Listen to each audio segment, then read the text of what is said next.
It is 1783, and the smoke is clearing in the wake of the Revolutionary War.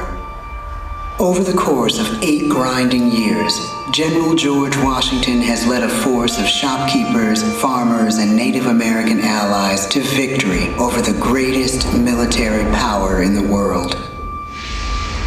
A new nation has been born, independent and free. The founders must form a national government. In 1787, through months of passionate debate, they create a written constitution. For the country's highest office, they imagine something new in the history of the world. A leader not born to power like a king or queen. A leader who has not seized power through conquest. A leader not separate from the people, but elected by the people. From among the people. We, the people. This is a new idea, an American idea, the idea of a president.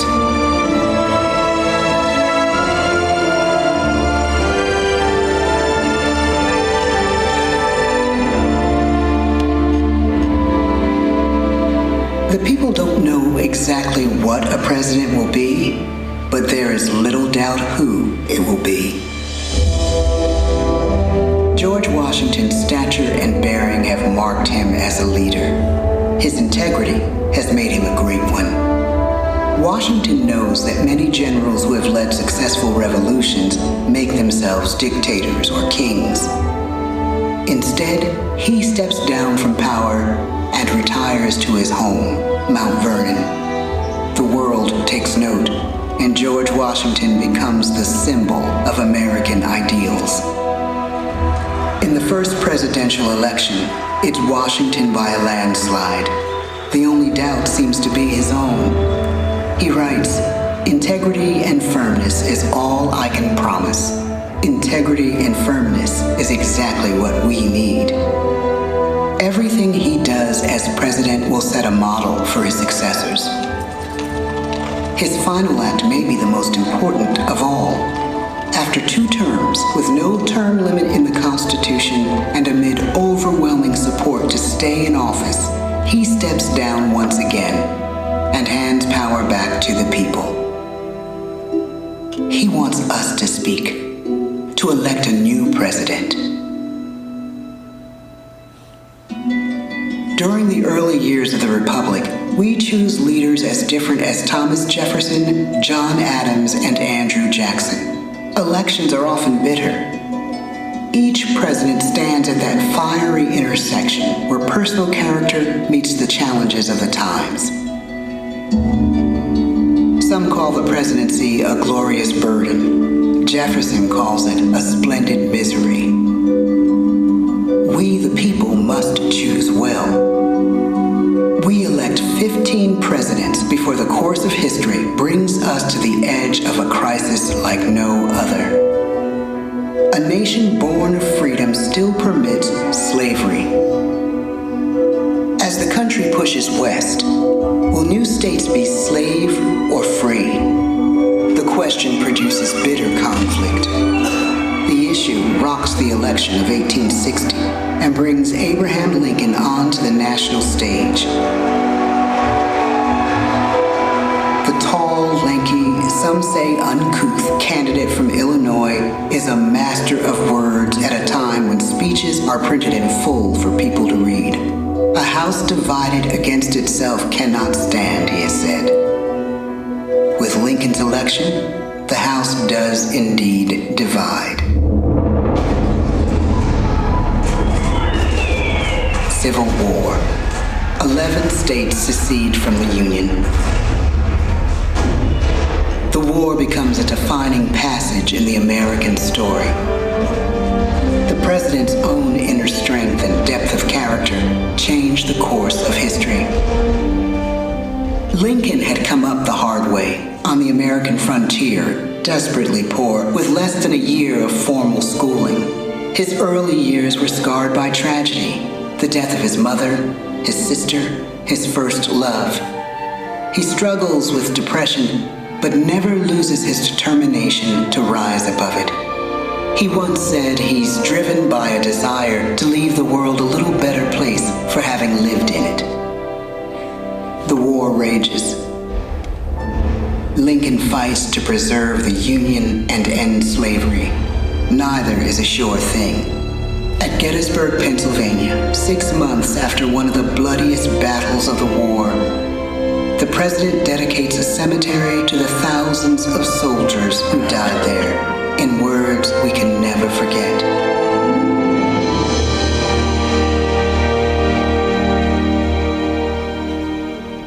Fourscore and 7 years ago, our fathers brought forth on this continent a new nation, conceived in liberty and dedicated to the proposition that all men are created equal.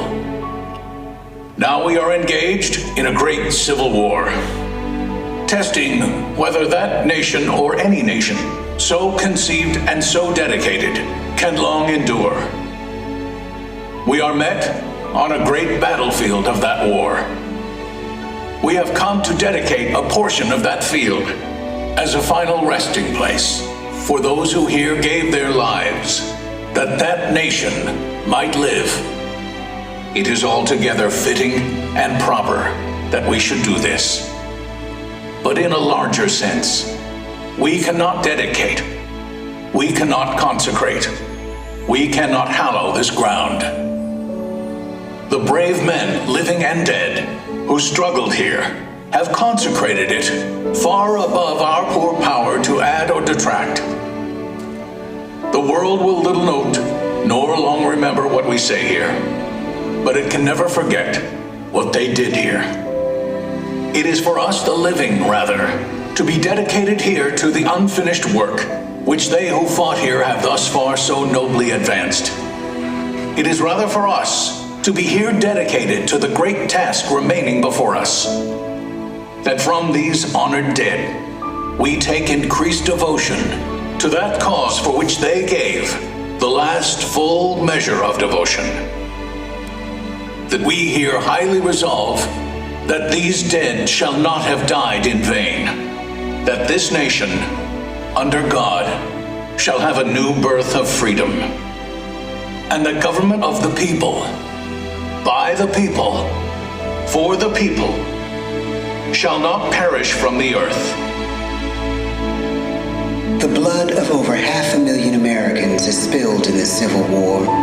President Lincoln's enduring hope is to give true meaning to the sacrifices of so many, to lead us to that new birth of freedom. With the end of the war and the end of slavery, a new birth truly begins. As we roll toward the 20th century, settlers roll west on wagon wheels and railroads connect the nation coast to coast. Millions of immigrants pour in from Europe and Asia. Population doubles. Our economy triples. Our standing among nations rises.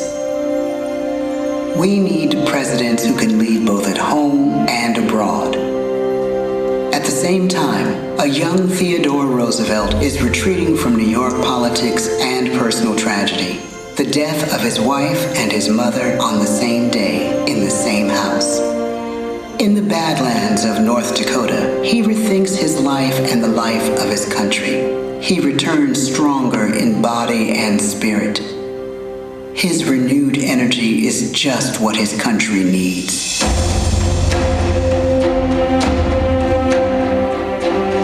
American industry is booming, but social tensions are rising. A progressive movement is bubbling up, pushing for change, and change is needed in the working and living conditions in cities. The gap widens between rich and poor. The demand for change grows stronger. Teddy Roosevelt is a knight on a crusade. He speaks with force and vitality in clear terms that make colorful headlines at a time when mass market newspapers have become the new media. To define his foreign policy, he borrows a phrase from an African proverb: speak softly and carry a big stick. But his greatest accomplishments are made at home. He breaks up giant monopolies, protects workers' rights, and calls for a square deal for all Americans, rich and poor, capitalist and wage earner.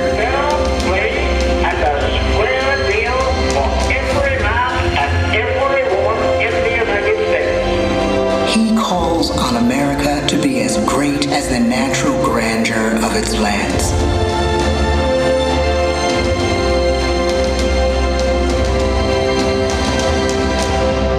Keep your eyes on the stars and your feet on the ground, he tells us. And we do.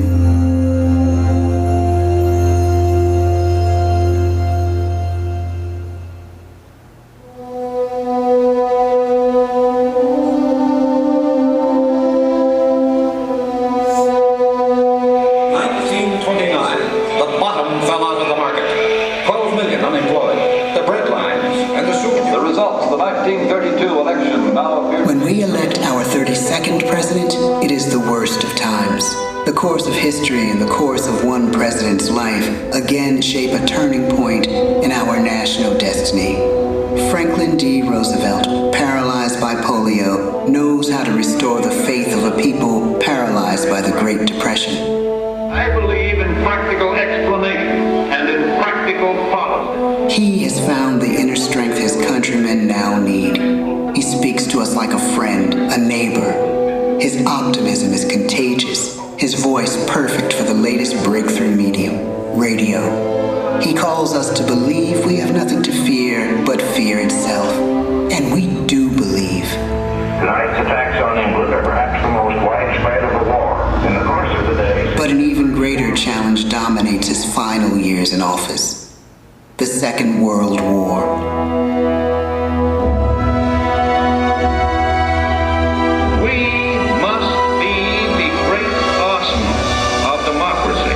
This is an emergency as serious as war itself. We stun the world with our production.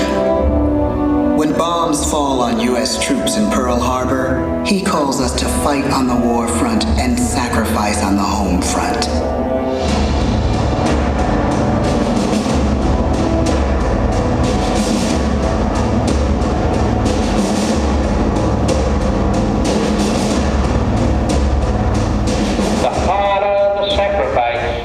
The more glorious the triumph.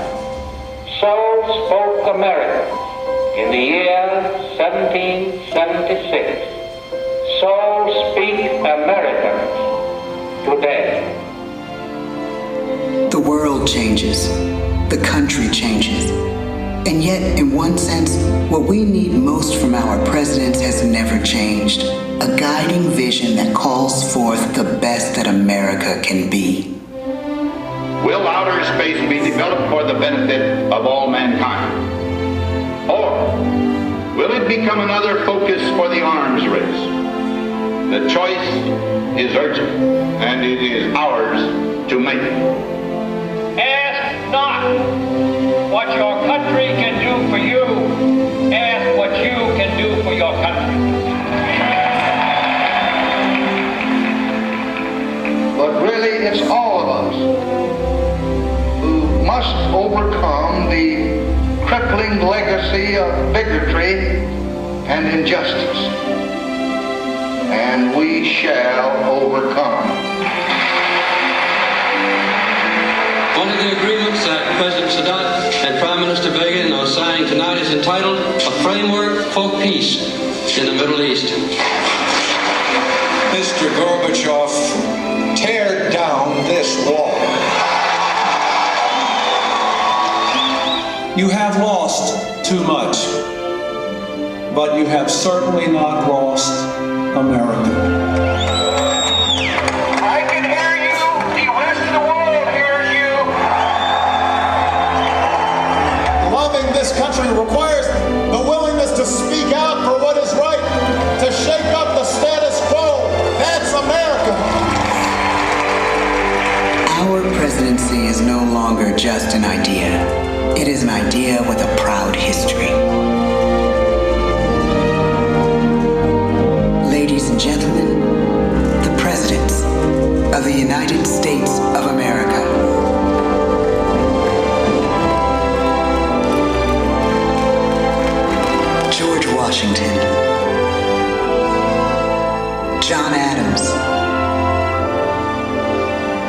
Thomas Jefferson, James Madison, James Monroe, John Quincy Adams,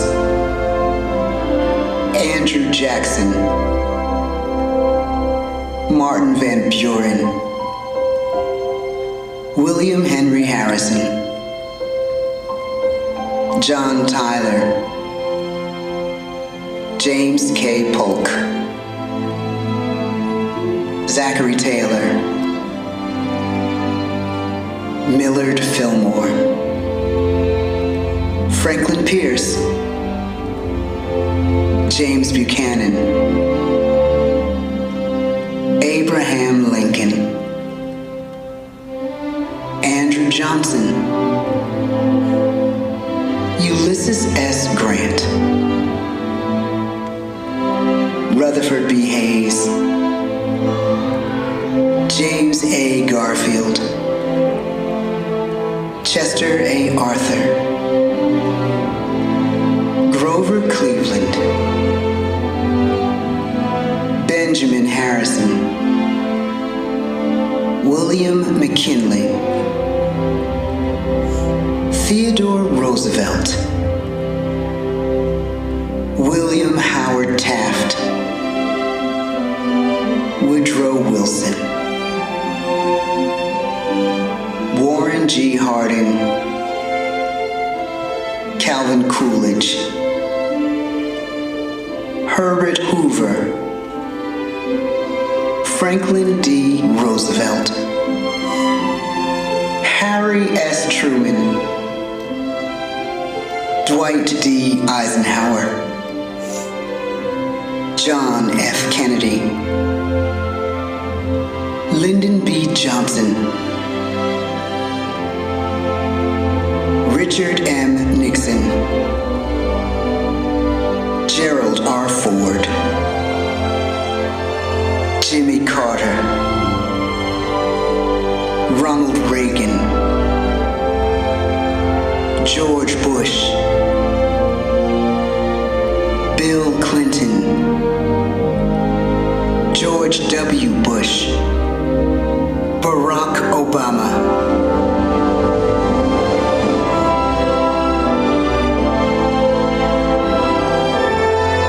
and now we come to the present. Once again, we place our trust in the idea of a president, as we have from the beginning. My fellow citizens, no event could have filled me with greater anxieties than that notification on the 14th day of April, 1789, that you had selected me to lead our nation. But it was with the confidence of my fellow citizens that I took an oath. 35 simple words that have been repeated by every American president throughout history.